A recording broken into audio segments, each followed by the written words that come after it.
It was just another Monday morning, and before the first bell rang, students were scattered around the parking lot chatting. I had just parked my car, a reliable but plain sedan, when I noticed Mr. Raymond stepping out of his old, dilapidated car. The car looked like it belonged in a black and white film. The paint was peeling, the doors creaked when they opened, and the muffler sounded like it didn't want to be there. Some of us chuckled lightly. And then there was Sam, the class clown and self-proclaimed car expert, who decided to make a scene.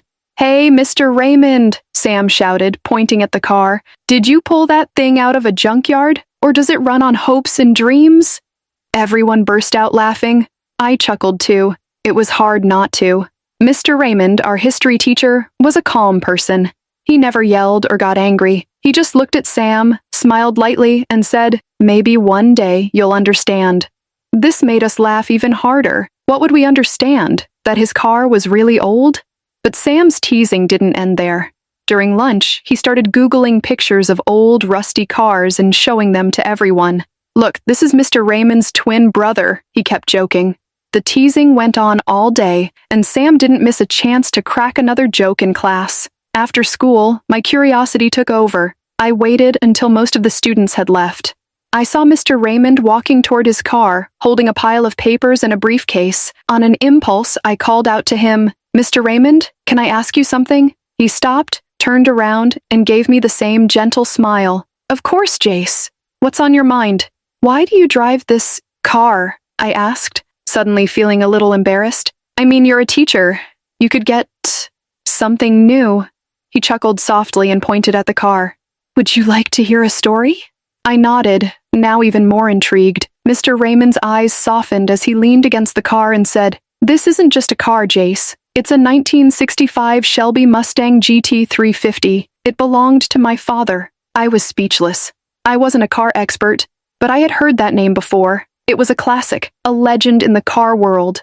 "My father spent his whole life working in a factory," Mr. Raymond continued. "He didn't have much, but he loved this car. He bought it secondhand when I was a kid, and we fixed it up bit by bit. We used to work on it together on weekends. Those were the best memories of my childhood."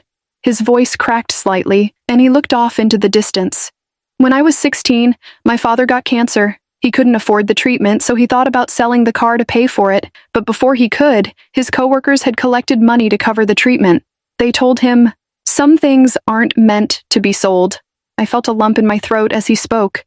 "He didn't survive," Mr. Raymond said softly, "but he promised me that I would take care of this car, no matter what. This isn't just a car for me, Jace. It's tied to my father. Every scratch, every dent tells a story. It's a part of my family." I didn't know what to say. The car I had laughed at was a treasure, not because of its market value, but because of what it meant. Just then, Sam walked by, still laughing. "Hey, Mr. Raymond, do you even think this thing will start?"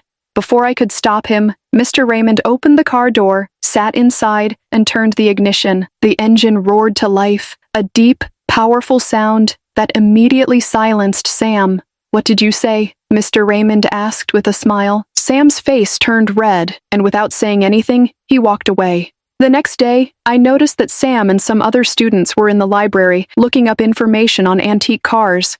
Mr. Raymond said nothing, but I knew he had noticed. From that day on, the teasing stopped. Whenever I saw Mr. Raymond's car, I thought about his father, the weekends they spent together, and the legacy that car carried. Sometimes, things aren't what they seem, and sometimes, the most valuable things in life aren't the ones that look the best. They're the ones with the best stories. Over the next few days, our perception of Mr. Raymond's old car completely changed. None of us made fun of it anymore. Sam, who used to joke about it, now stayed quiet, and occasionally, I saw a new kind of respect in his eyes. I noticed that Sam and his friends had started reading books about cars, trying to learn more. They often asked Mr. Raymond about the car, and he would patiently tell them about its history. One day, while we were studying history in class, Mr. Raymond shared another story about the car. He told us about the first time he drove it with his father. It was a very emotional moment, and all the students were listening intently. He said, "That day is something I'll never forget. My dad and I drove that car out of the city, and it was the best trip of our lives. That was the moment I realized that this car wasn't just made of metal and engines. It was filled with memories and emotions." From that day on, I realized that to understand the true value of things, we need to know the story behind them. We often judge the things and people around us based on their outward appearances, but the true value lies in their experiences and their stories. Mr. Raymond's car became an inspiration for all of us. It taught us that the true value of anything is not in its outward appearance, but in the memories and connections it holds inside. A few weeks later, Mr. Raymond gave us another incredible opportunity. He took us to a car show near his home, where he was showcasing his Shelby Mustang in an exhibition.